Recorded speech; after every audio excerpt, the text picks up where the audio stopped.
Jim Duncan with Nest Realty here in Charlottesville, Virginia. Sitting here with Greg Slater. Yep, I'm with Nest Realty as well. Shifting to the Crozet, which Crozet is, for me, and I think for you, is the growth area boundaries plus Crozet plus Brownsville Elementary Schools. So it's Crozet is 30 minutes west of Charlottesville. We both live there. We both lived there. For a very long time. I mean, 22 years now, 23 years. 2009 for me, so about 15. Yeah. My wife and I moved out there with one kid and a not yet there baby, I think. And then we've got the other one, the younger one's in college. So yeah, it's been a long time. That's right. No, I think that Crozet remains a destination for a lot of people for all the obvious reasons. Proximity to work at UVA and to Waynesboro in the Valley and Blue Ridge Parkway and Skyline Drive.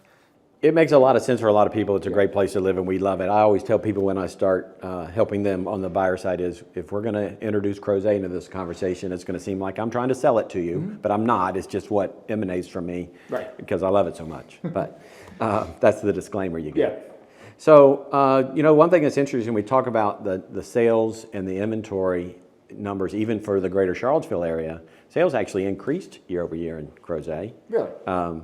Was that resale and new, or is that just everything? So that's throwing in the new construction. It's not by much. It's like 6%. So there were 336 closed transactions in the area we define as Crozet last year, as compared to 318. The median was down though. It was down 12%, and that's surprising to people because everyone just thinks there is upward pressure on values. When we can talk about what we think the appreciation rate this year over last year is going to be, we don't know, but we can talk about that too. The average went down. But the reason for this is the fact that 45% of all the sales in Crozet last year were new construction. So that's higher than the average or the greater area, but that's by design, right? It's in the growth area, and this is where we deliberately caused opportunities for new construction. Right. But I think what a lot of people might miss is attached sales increased by 71%. I mean, and that's the townhomes, like row homes and the villa product and the duplexes and. It's helpful to people. We say townhome for something that is usually 3 stories, right? No owner suite on the main level, and a home that's attached to another home that has a primary suite on the main level is a villa. That's our terminology around here. But the detached sales decreased by 18%. So the builders have less opportunities to have the right size lots to build more of what the market wants in these larger family homes. Well, it's also a price point thing. And I think that last year I looked at numbers, I mean, it's 3 months old, but like the average price for new construction in Crozet for single family was in the 800s.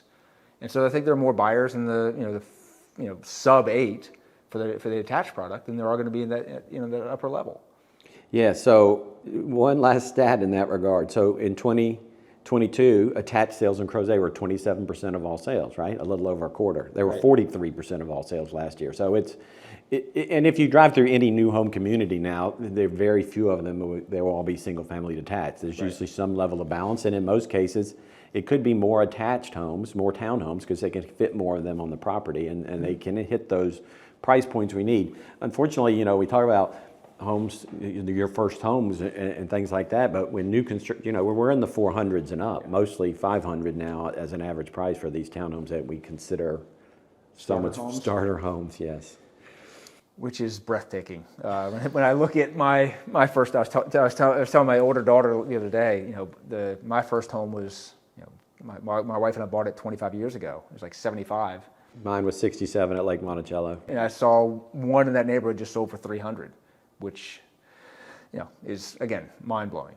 But I think again, from a Crozet perspective, it's something that I try to encourage people to recognize that it's a great place to live. There's more growth than there was 3, 5, and 10 years ago. But I think on the plus side, for a lot of people, Crozet's getting close to being built out. I mean, there are only a few parcels left where you can put 50 or 100 homes. So in the next few years, it's going to be kind of done. Which is, so when we hit that, Greg, I'll put this to you. I think I know my answer. When we hit that build out of the growth area, the Crozet growth area, Crozet, yes. What will prices do? That's interesting because so it's March 5th. I'm going to write this down. How many years from now do you think that is? Because it's probably still more than 5 years away. I think so. Yeah, 5 to 10 maybe even longer. Because there'll be things out there that don't get developed that will be. There's all sorts of little pockets of these connections, even to Old Trail, right? Where you see a dead end in a farm, it might take 30 years to get to that parcel, but it's still in the growth area and it could get developed. Everybody, if you see a dead end, expect that to be a through road. Well, I don't know the answer to that question, but I will tell you from experience that sometimes new construction holds back values, because Forest Lakes is the prime example. Okay. Forest Lakes, when it was being built out in the early 2000s and finishing up, the builders still had a certain number of sales they needed to get to finish up that community, get through the lots they had already bought, and move on. So if you're a builder and you have 20 lots, that, even if they're built or not, you're holding back prices because you need to keep your sales pace, right, at a certain rate. What happened at Forest Lakes is when the builders left and there was no inventory being created by the builders, the supply dropped and the prices went up. Right. In the short term after all that, they kind of jumped a lot, right? Because the hand of the builder was lifted. So whether or not that'll happen in Crozet will be a much bigger conversation with demographics and what's going on there, and whether or not we have the right inventory of homes. But when supply stops growing in Crozet, it's very likely that there'll only be continued upward pressure on value. Yeah, it's gonna be an interesting time. You said, well, you had an answer to that. What did you think? I think the prices are going to go up, and I think that it's that multi-level answer. I think the prices will continue to go up until they can't go up anymore, and I think it could have a balancing effect in that the people that I see moving to Crozet are people who either they're starting families or they're going to be closer to the existing grandkids or kids or whatever. So I think there's only so many people who can afford that, in 2024. So it's going to be an interesting dynamic to see what happens over the coming years. I think that Crozet may hit a ceiling, but I've also said that for the last 3 to 5 years. And everybody, what do you consider the population of Crozet to be right now? It's about 11,000, 11.5. Where do you think it'll be when it's built out? Does it hit 20? It depends on whose side of the aisle you're on, if you will, the pro or anti-growth. I mean, I think that the one says it's going to be 36,000 and one says 12 to 14. I think about 20 is a good. Some people think there's going to be 36,000 people there. One of the built studies, the to be built studies years ago said 36,000, and the argument was that's half of Charlottesville. I don't think that's possible. Think of all the 4 and 5 bedroom homes you sell with 2 people living in it. They're doing math based on the inventory of housing, but we don't fill these houses with as many people as we used to, or they were designed to be built for. No, so it's I think, again, Crozet is a great place to live, and it's gotten pretty expensive. If you're thinking about Crozet, here's a couple of guys who would be happy to explain it to you. And if, in my perfect world, we would ride bikes to everything. It's not that simple yet, but we need more infrastructure. Well, there's a whole nother conversation that we try to give our clients. I'm not sure we can do it in this format, but driving folks around and help them understand the future interconnectivity of Crozet as is planned is something that not even a lot of the people that have lived there for a decade understand. You have to see it and feel it and drive it, and you have to. So I'll a quick plug for the Crozet Trails. It's something that I think the pandemic really. Not forced, but it guided people to the Crozet Trails in a lot of ways.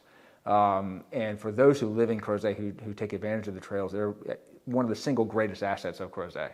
And the Crozet Trails crew is, one of my clients is the head of it now, and she does, phenomenal work. But it's something that you can get to many parts of Crozet just on trails. I was on a walk the other day with my wife, and it's like you just see so many people out there walking their kids and their dogs and whatever. But you can get from neighborhood to neighborhood in 10, 15 minutes on a great little path. It is. I've seen a lot of it. I haven't seen enough of it. I've seen more of it recently. We're working on a project. Nest Realty is trying to help the Crozet Trails crew by creating content so people can understand how great this asset is in the community. And we're also trying to help them raise money because there's an important bridge that needs to be built. Yeah. And so the last thing on that is I remember 15, 17 years ago I was talking to a Parks and Rec guy who did trails work. And he talked about how he heard so many times, and we used to hear it, I don't want trails near my house. I don't want people walking near my house. And now one of the top 3 questions my clients ask are, so where are the trails? How do I get there? How do I get to the Ravenna Trail or Crozet Trail? I mean, it's something that, again, intrinsic and financial value to the property, I think, is significant. So the Crozet Trails are something that I can't spend enough time talking about. So they're amazing, and we'll put a link somewhere about the CrozetTrailsCrew.com because their maps are amazing and their content's fantastic. I'm Jim Duncan with Nest Realty, 434-242-7140. And I'm Greg Slater with Nest Realty, 434-981-6655. We give out our cell numbers because we answer our phones and we like to talk. Well said.